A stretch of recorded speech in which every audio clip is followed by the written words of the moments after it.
Okay, we're going to attempt to seize 4 objectives. 3 are marked with X's and the 4th is a circle. That's our fallback position. We're not concerned with the right flank of this map. Our engineers are going to go wide right, breach the barbed wire for our tanks and IFVs, while our secondary platoons are going to go wide left to secure the town. As our recons move into position, they identify tanks and barbed wire and heavily entrenched enemies in our first objective. Artillery begins shelling the position, covering our infantry and engineers that are slowly moving into position to begin the assault.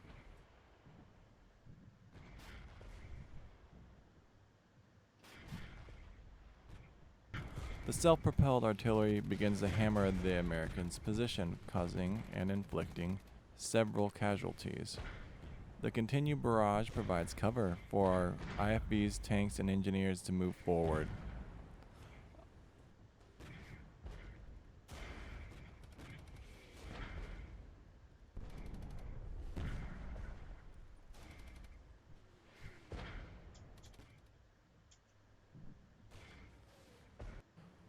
Our armored column stops just short of the objective, around 400 meters away.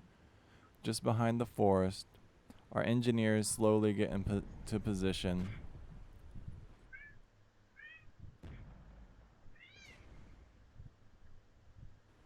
The T-72s, while slower, position themselves behind our troop transports.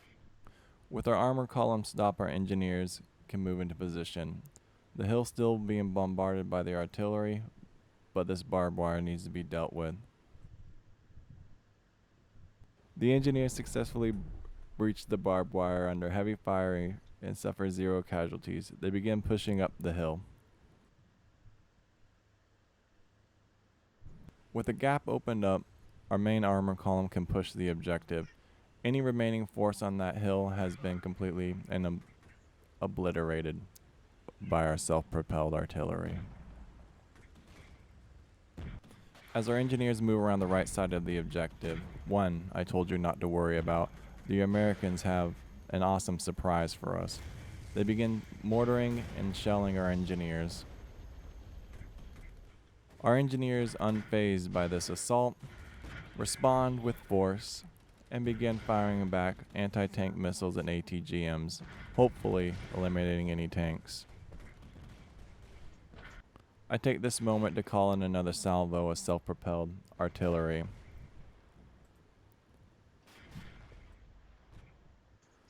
The shells land right on target, and the Americans begin retreating and getting destroyed. Our engineers are firing ATGMs and destroying their position. During the chaos, we have to retreat. Our engineers suffered too many casualties and have run out of ammo.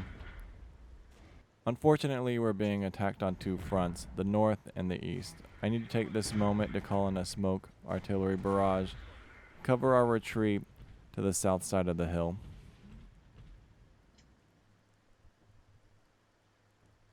Thankfully, the smoke barrage is successful, and we're able to pull our armored column back.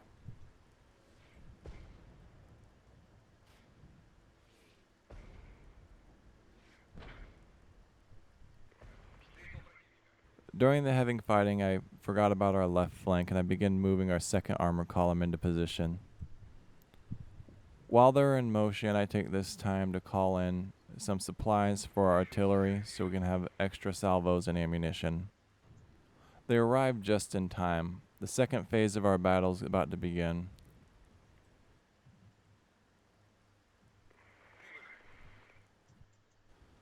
Our tanks and IFVs slowly move on the town.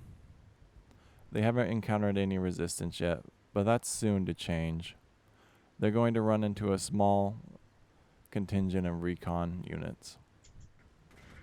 Our tanks begin firing on the position. There's not much resistance, and the recon units are easily destroyed. Our IFVs and infantry stay mounted, and they begin the right flank and eastward movement into the town.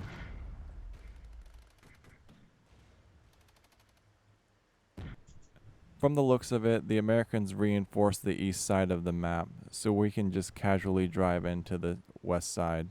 We don't encounter much resistance after the recon unit. Fortunately, we were able to scout a heavily entrenched IFV and tank column. The Americans were not expecting a Russian JDAM.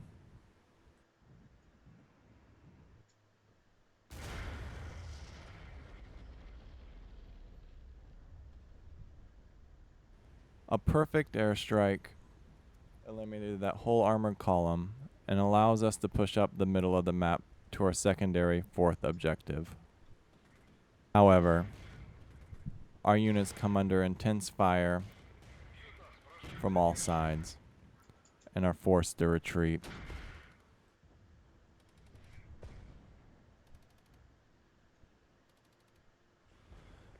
Due to unfortunate consequences, we're forced to engage the enemy on 3 fronts. I take the time to drop another smoke mortar salvo and cover our right flank.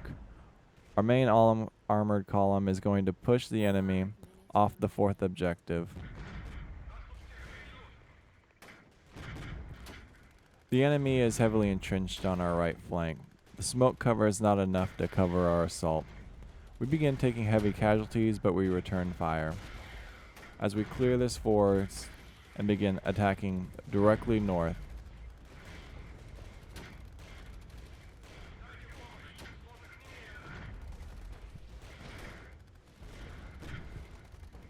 I was hoping that the pure violence of this assault would force the enemy to retreat, but they've called in heavy artillery.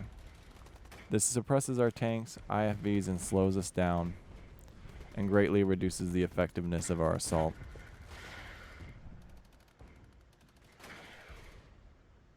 However, there are some small wins in this engagement, and we force the enemy tanks out of their position and into a retreat.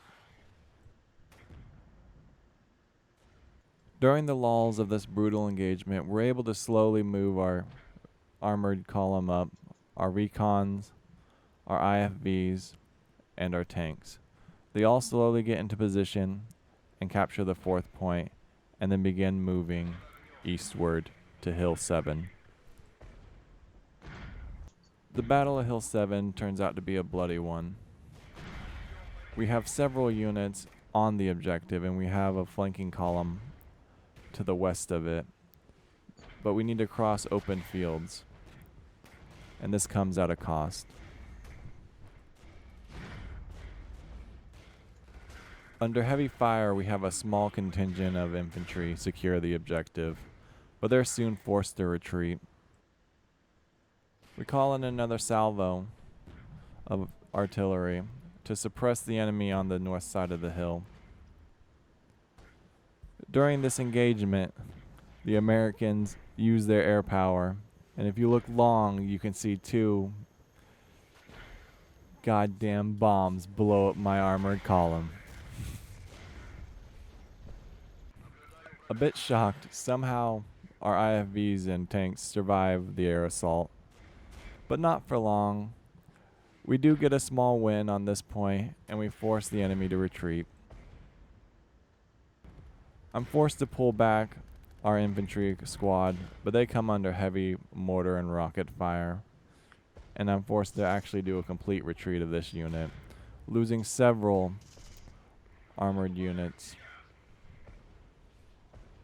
and it's very sad to watch.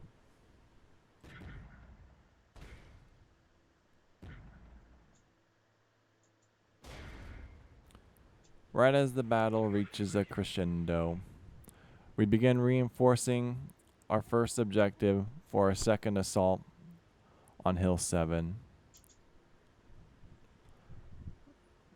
Until next time, guys, like and subscribe.